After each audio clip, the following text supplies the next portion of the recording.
Bueno, hola, ¿qué tal? Estamos con Federico Puy, de la Secretaría de Prensa de ADEMIS, el sindicato más combativo de los docentes argentinos. Hola, Federico, ¿cómo andás? Bien, bien, ¿cómo van ustedes? Bueno, bienvenido al Paso Cambiado. Federico, estamos muy preocupados por este aumento a los docentes argentinos, este 33,5% acordado con la burocracia sindical de estos gordos que parece que docentes no tienen nada, ¿no? ¿Qué nos puede contar sobre eso?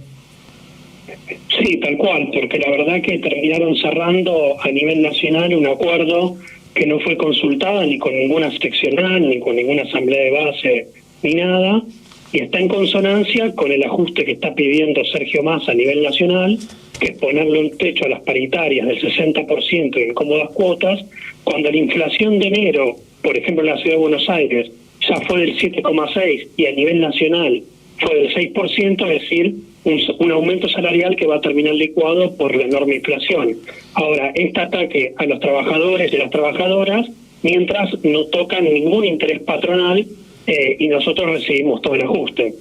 Ahora, ¿yo estoy un poco loco o este es el mismo gobierno que la putea a Soledad Acuña diciendo que es una vergüenza para la docencia y para la educación? ¿Cómo es esta historia? ¿Los nacionales y populares y los neoliberales hacen lo mismo? ¿Cómo es eso? Y yo creo que este gobierno, que es un poco lo que estamos discutiendo desde nuestro sindicato, ha aplicado mayormente y en profundidad los planes que le criticaban al ex ministro de Economía, Martín Guzmán. Es decir, profundizaron una matriz neoliberal de ajuste al servicio de las grandes patronales, mientras van otorgando beneficios millonarios, por ejemplo, al campo, y ajustan en educación, como por ejemplo quitando una cuota que se había logrado en el último presupuesto de aumento a las becas estudiantiles y al Fondo Nacional Docente con el que se paga salario. Es decir, las prioridades son claras, es más matriz extractivista para los grandes pulpos que terminan dañando todo el planeta, como la cuestión del litio en Jujuy, del agua en Mendoza, o lo que decías recién vos en las editoriales, que me pareció muy buena, toda la cuestión energética, eran nuestras escuelas las que estaban sin luz en Lugano, y eran nuestros alumnos los que estaban sin luz en Lugano, y sin embargo se le termina perdonando, se le termina dando más ganancias y no se les toca ningún interés. Claro, yo me acordaba, ahora que me voy acordando a medida que vamos hablando, ¿no? De algunos casos que son paradigmáticos en la sociedad argentina, referentes justamente a los docentes, ¿no? Me estaba acordando de Sandra y Rubén volando por los aires en la escuelita de Moreno, ¿no? O de Carlito Fuentealba con la cabeza reventada por un itacazo de las tropas siempre maldecidas del Estado Nacional. ¿Cómo es el tema con este movimiento del campo nacional y popular que entronca a tipos como Baradel, por ejemplo, ¿no? Que es claramente un referente de la burocracia argentina? Sí, la burocracia sindical para este gobierno y todos los gobiernos peronistas en general son un esqueleto, son una columna vertebral de su gran movimiento, son como si fuese la policía interna, le decimos nosotros, que están completamente estatizados, o sea, son parte completamente del Estado. Nosotros a la CETERA muchas veces en discusiones le decimos que son como ministros sin cartera, ¿no? Porque no se sabe si son funcionarios del ministerio o si son dirigentes sindicales, porque toman las políticas propias de los gobiernos, y es clave para los gobiernos tener entronpada la burocracia sindical, en este caso la de Baradel, la de Eduardo López, Unialeso, para poder aplicar los ajustes y que estas burocracias intentan impedir que las bases los desbordemos y que podamos construir planes de lucha. Yo me acuerdo que el inicio del año pasado fue totalmente tumultuoso e incluso superando las burocracias sindicales en Mendoza, en La Rioja, en Neuquén, en Chubut, en Provincia de Buenos Aires. Hay paros que han sido llamados por las fuerzas multicolores, en donde hemos perdido hace un tiempito los sindicatos, y sin embargo los paros se impusieron de hecho. Es decir, el gobierno tanto de Cristina, de Massa o de Alberto necesita la burocracia sindical para poder aplicar este ajuste, pero nosotros tenemos un plan para combatirlas que con la autoorganización de la clase trabajadora, con los sindicatos recuperados, construyendo asambleas y un programa que permita realmente pelear por todo lo que perdimos durante este tiempo. Ahora, Federico, más allá, ya que nos metemos de lleno en el tema sindical, más allá de los reclamos económicos reivindicativos, que son la columna de todo este tema, ¿existe algún proyecto general para la educación argentina de ADEMIS? Sí, mira, a nosotros es un tema que nos interesa mucho, incluso tuvimos varios años que hemos construido congresos pedagógicos para elaborar una visión de lo que es nuestro sistema educativo, y hay un planteo muy importante que queremos hacer, aprovechando esta discusión con CETER y la paritaria nacional, es que nosotros no tenemos un sistema educativo nacional. Nosotros tenemos 24 sistemas educativos diferentes porque cada provincia tiene que administrarse económicamente con sus propios presupuestos, es decir, una descentralización total de la parte financiera que es tan importante en la educación, porque de ahí salen los programas, los proyectos y el financiamiento para cualquier tarea educativa, y sin embargo está centralizado en los objetivos pedagógicos con un Ministerio Nacional que lo único que hace es aportar un poquito de dinero a las provincias para intentar equiparar los salarios de todos los docentes a lo largo y a lo ancho del país, pero tiene algunas propuestas pedagógicas generales como lo de las computadoras, etcétera. Nosotros estamos planteando que para comenzar a discutir un plan integral en educación tiene que haber una renacionalización del sistema educativo y dejar de pagarle al Fondo Monetario Internacional, y con todo ese dinero, que es una deuda que es ilegítima, que es ilegal y fraudulenta, poder financiar, por ejemplo, planes de alfabetización, de construcción de bibliotecas, tanto en las escuelas como bibliotecas populares, poder construir más escuelas, por ejemplo, que hoy hay problemas de vacantes en muchos lados, como la ciudad de Buenos Aires, y invertir en ciencia, en tecnología, para que la escuela esté realmente en avanzada en este sentido, y no todavía que tenemos que con pocos recursos administrar toda una escuela. Ahora, viste que Horacio Rodríguez Larreta ha salido por la televisión, por los medios de comunicación de masas, con un spot publicitario en donde dice que si vos tenés 16 años o 90 y querés terminar la escuela, no te hagas problema, que la podés terminar online, ¿no? La podés terminar por internet. ¿Y cómo ven ustedes ese tema? Sí, Larreta ya nos tiene acostumbrados a hacer mucha publicidad y marketing electoral, ya que es uno de los posibles candidatos presidenciales por parte de Cambiemos, con un tema tan sensible como es la educación, cuando nosotros tenemos ya en las escuelas secundarias y en las escuelas nocturnas un problema de que hay muchos chicos y chicas, algunos más grandes, otros menos grandes, que no pueden continuar la escuela porque tienen que salir a trabajar, a pelear por un plato de comida, ya que es muy difícil mantener con el nivel de ajuste que hay en el país a sus familias. Y no hay ningún plan integral de Larreta para que todos los chicos terminen la escuela. Por ejemplo, con becas integrales, que es otra propuesta que hacemos del sindicato, pero sin embargo, ¿qué hace Larreta? En vez de dar becas integrales, un dinero para que los chicos se puedan quedar en la escuela, para que sigan estudiando, propone pasantías que son gratuitas y que son para grandes multinacionales, acá en la Ciudad de Buenos Aires, muy concretamente ligada al sistema financiero, a estos chantas de la generación Zoe, a los bancos como el Banco Santander, que es un gran fugador de capitales, en vez de pensar incluso en que para que la juventud pueda continuar y terminar la secundaria, debería haber un plan de trabajo con derechos de poco tiempo y con fines pedagógicos para toda la juventud. Ah, bien. Ahora, claro, vos hablaste de 24 sistemas educativos diferentes, ¿no? Y hablaste de las provincias y de el poco dinero que le da la nación a las provincias, etcétera. Pero hay otra educación, Federico, hay una educación que no es para el pueblo, ¿no? Que no es para los niños y para los adolescentes y para los jóvenes del pueblo, sino que es para esas otras clases sociales que siempre tienen de todo, ¿no? Y ahí me surgen nombres como la Universidad Austral, la John Fitzgerald Kennedy, la UADE, ¿no? Toda esa educación privada de alto costo que es para los que la pueden pagar, dentro de un plan general para en marcha hacia una educación popular.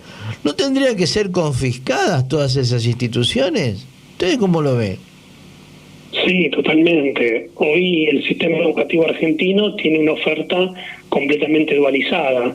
Hay una escuela cada vez mejor, entre comillas, con los valores capitalistas para las clases que puedan acceder a la educación privada, sea en inicial, en primaria, en secundario, en terciario o a nivel universitario, y cada vez la educación pública está cada vez más degradada, ya que en su momento, o sea, que la educación pública se va adaptando a las necesidades de los grandes capitales, y hoy solamente la escuela es útil no solo para formar mano de obra barata para los grandes empresarios, sino además como un lugar donde las familias tienen que dejar a sus chicos para poder ir a trabajar en horarios extenuantes.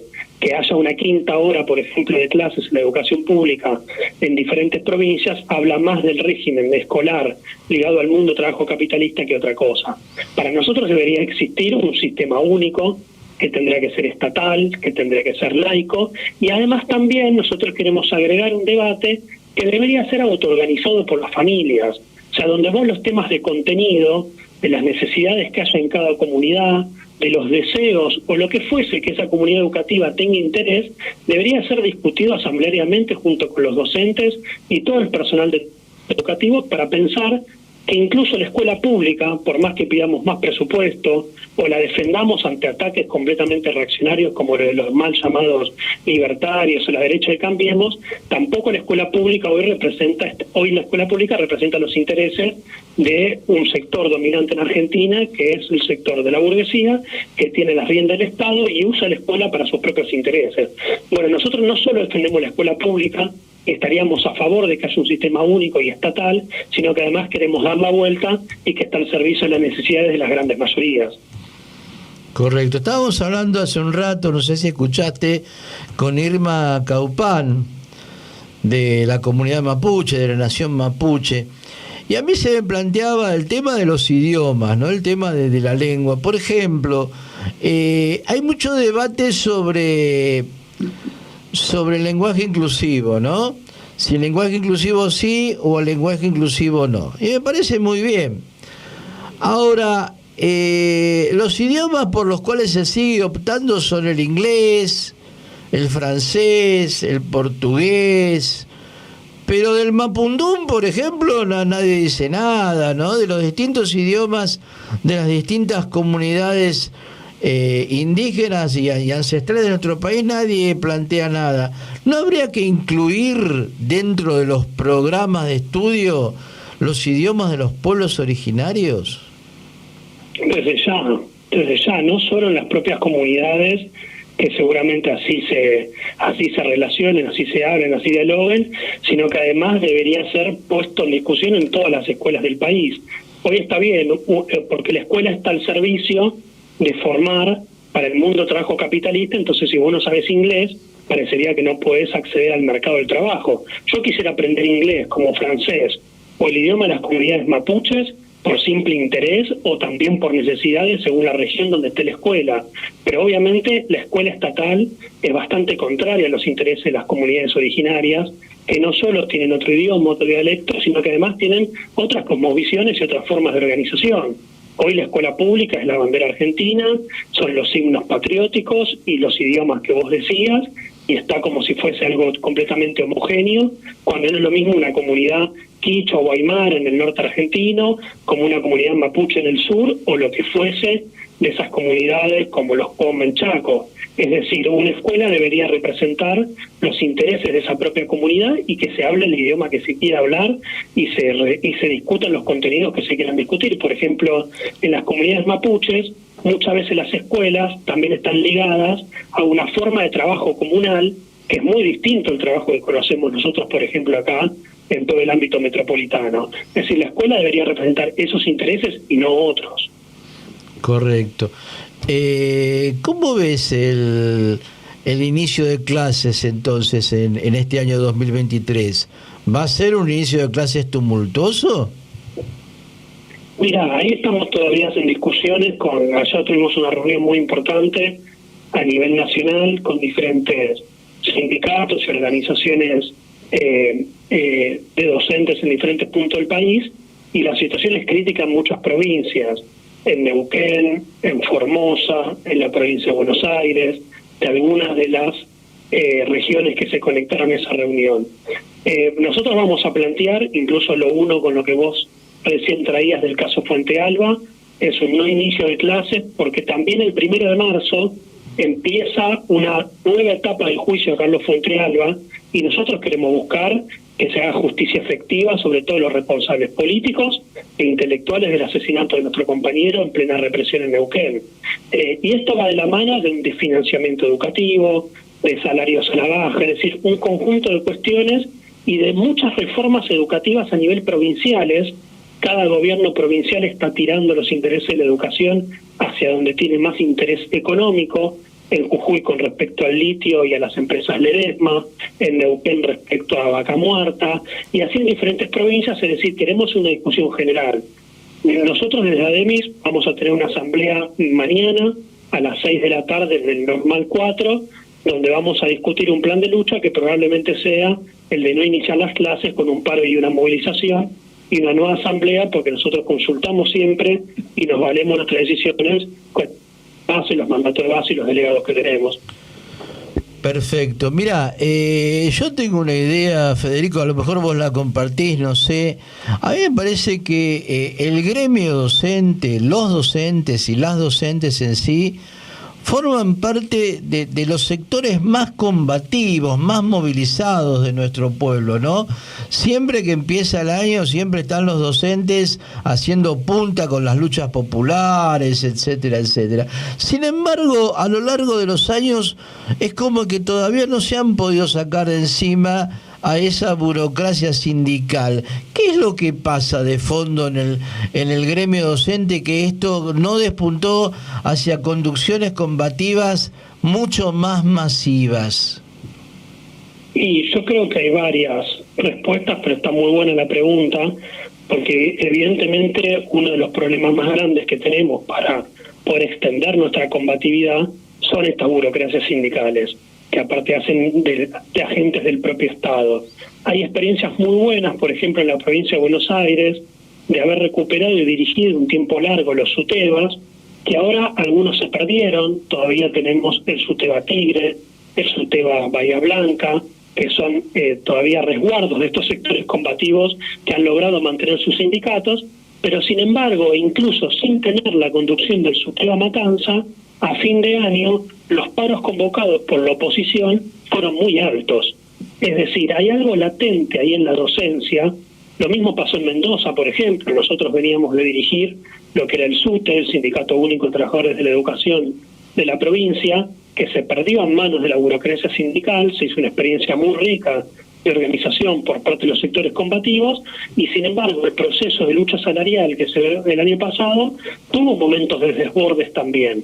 Lo mismo pasa en ATEN Capital, que es el sindicato docente de Neuquén, en la ciudad, porque si bien se perdió el ATEN provincial, el sindicato de la seccional capital es muy combativo y logra reunir a más de 1000 delegados en asambleas que son democráticas y le ha impuesto por momentos planes de lucha. Yo creo que lo que se trata hoy es de intentar reorganizar esos sectores combativos, de coordinar con el conjunto de las luchas, como fue en su momento el SUDMA o residentes y concurrentes, y con esa fuerza junto a las familias. A mí es muy importante que los docentes hagan unidad profunda con las familias. Yo creo que ahí reside la fuerza para ver si podemos reorganizarnos y pelear contra estas burocracias, haciendo un llamado a que luchen, porque sabemos que no lo van a hacer, y si los obligamos a luchar, ahí estaremos nosotros en primera línea para mostrarles realmente al conjunto de la docencia cuál creemos nosotros que es el camino para conquistar todas nuestras demandas. ¿Cuál es la visión que tiene ADEMIS, o la que tenés vos, sobre esa hermosa y tumultuosa marea estudiantil que puso en jaque al gobierno de la ciudad de Buenos Aires hace un tiempito muy corto, que ocupó los colegios, que reclamó el tema de las viandas, etcétera, etcétera? Nosotros acompañamos, incluso hicimos un paro en común, pero la verdad que estábamos completamente enamorados y sorprendidos de un proceso que fue increíble en la ciudad de Buenos Aires y que tiene historia aparte.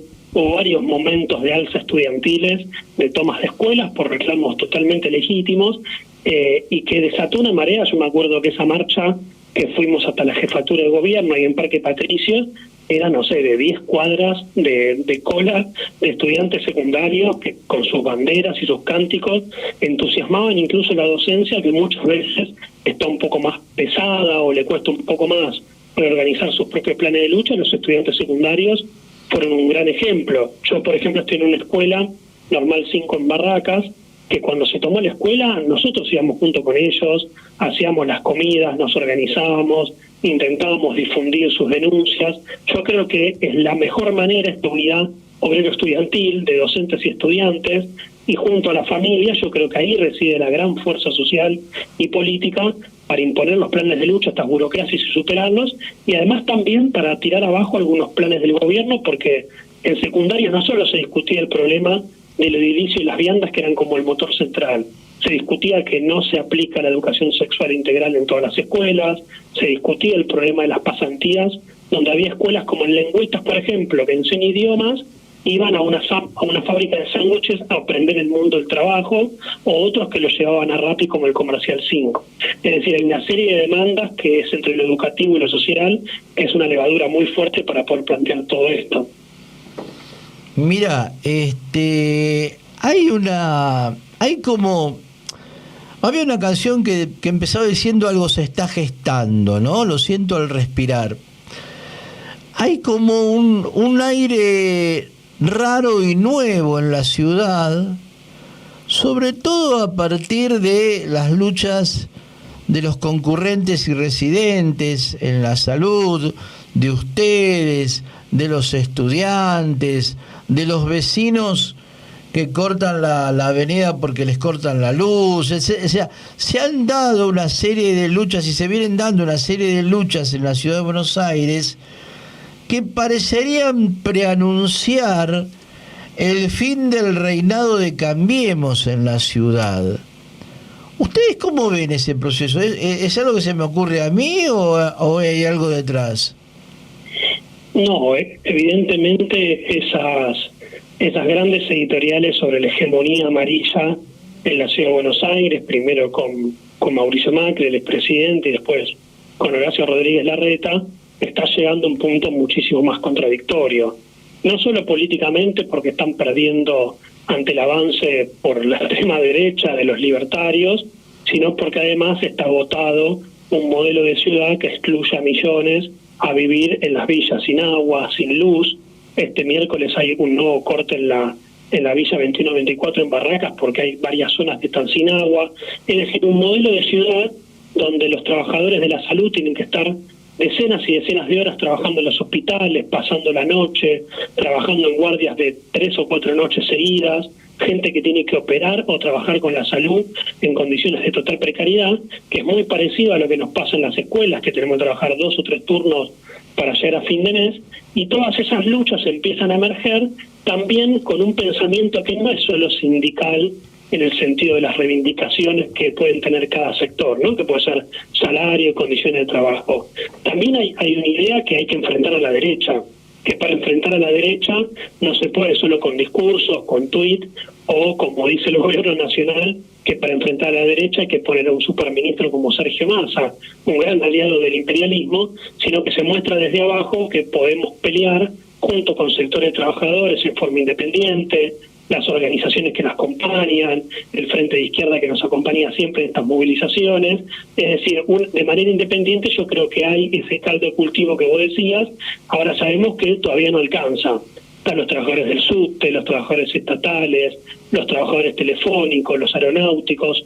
La ciudad de Buenos Aires tiene unas posiciones muy importantes de la clase trabajadora, que si se quita encima la burocracia sindical, podría plantear las demandas obreras de conjunto y los sectores populares, como son todos estos barrios de emergencia, que realmente la están pasando muy mal.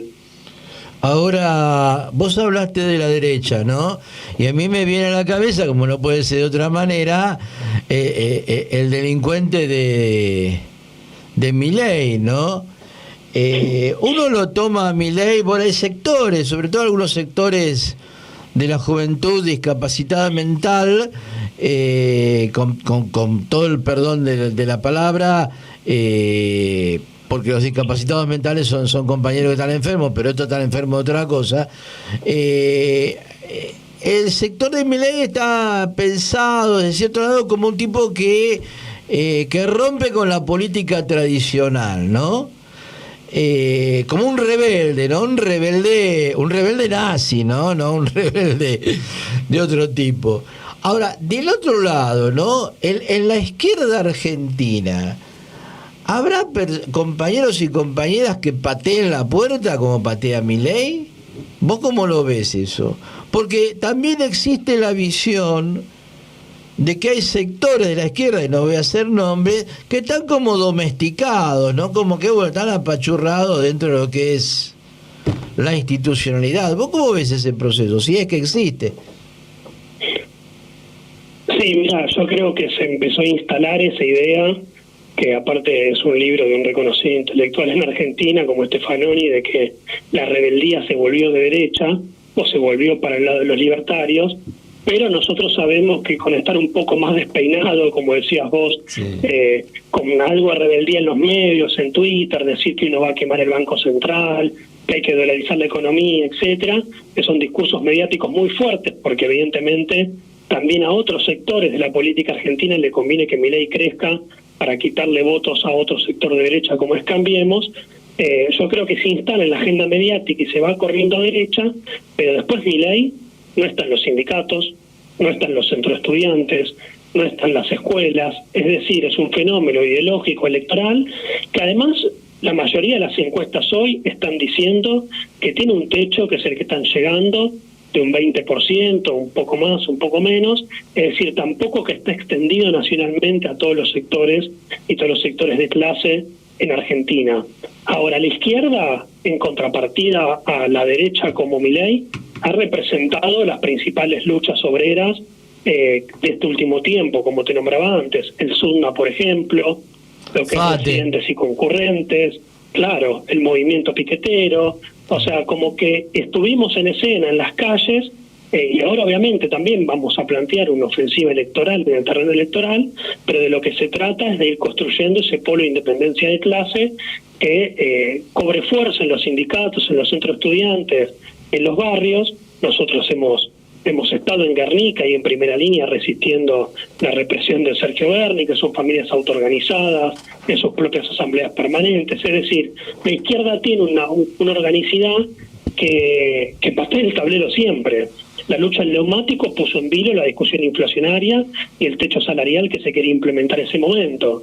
La de residentes y concurrentes, que tiene una gran presencia a la izquierda con trabajadores de la salud en diferentes hospitales, también puso en cuestión que acá todo el dinero se va para el Fondo Monetario, para la publicidad de la reta y no para la salud. Y en los sindicatos docentes pasa un poco lo mismo. Tenemos una fuerza de bastante tradición y me parece que si empezamos a conjugar con toda una discusión ideológica, bueno, yo particularmente soy militante del PTS y tenemos La Izquierda Diario, sacamos un montón de libros, tenemos periodistas, intelectuales. Si la izquierda logra transformarse en grandes tribunos populares en cada lugar de trabajo y uniendo lo político, lo sindical, lo electoral, lo ideológico, creo que en Argentina está dispuesta a que se pueda construir una gran corriente izquierda con nuestras ideas marxistas en Argentina y de independencia de clase, que ponga en vilo no solo a los libertarios, sino también a las corrientes del peronismo y obviamente a Cambiemos, que lo hemos enfrentado como fue la reforma previsional. Bueno, ya que me decís que sos un compañero del PTS, izquierda, etcétera, etcétera, yo creo que hay una pregunta que cabe más o menos de cajón. ¿Cómo ves el panorama internacional con esto de la guerra entre la OTAN y Rusia, etcétera? ¿Qué es lo que está pasando con el capitalismo en el mundo? Sí, nosotros estamos siguiendo muy de cerca todo el problema de la guerra. Creemos que de alguna manera la invasión de Putin a Ucrania marca también una etapa o un comienzo de una etapa donde las guerras no eran parte del escenario internacional y que de alguna manera siempre la política o la economía podía acomodar de alguna manera las cosas, y la guerra pone en cuestión todo eso y vuelve a poder relucir una etapa que es de mucha crisis económica, del 2008 a esta parte, que es de guerra, porque está esta guerra como centro del mundo que causa un desmadre económico internacional en todos lados, y además que eso trae aparejado también revueltas populares que no se transforman aún en revolución, pero sin embargo muestran que esta etapa vuelve a ser la de crisis, guerras y revoluciones, ¿no? Un poco como lo decía, crisis, guerras y revueltas diríamos hoy, pero como lo decían en aquel momento Lenin, Trotsky, etcétera.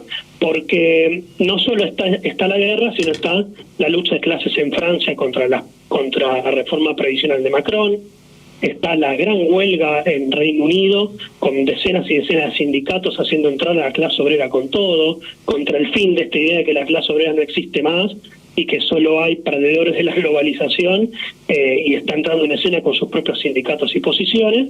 Bueno, acá mucho más cerca tenemos el escenario de Perú, que es realmente una rebelión obrera y campesina, que está intentando tirar abajo el gobierno golpista de Dina Boluarte, que empieza a organizarse centralmente en el sector de Puno, de zonas más precarias y zonas campesinas, y habíamos tenido en otros momentos Chile, Ecuador, etcétera. Es decir, la cuestión de la guerra reactualiza para mí toda la discusión que hacía el marxismo en su momento de preguerras y sobre las primeras guerras mundiales, y pone la lucha de clases en el centro de la escena. Yo creo que hoy una construcción política que no sea internacionalista va a pecar de poder absorber de todas las conclusiones que tengamos de la lucha de clase internacional, para poder construir grandes partidos que puedan llevar en algún lugar, transformar esas revueltas que se dan a revoluciones, a gobiernos de trabajadores. Bueno, Federico, el tiempo es tirano.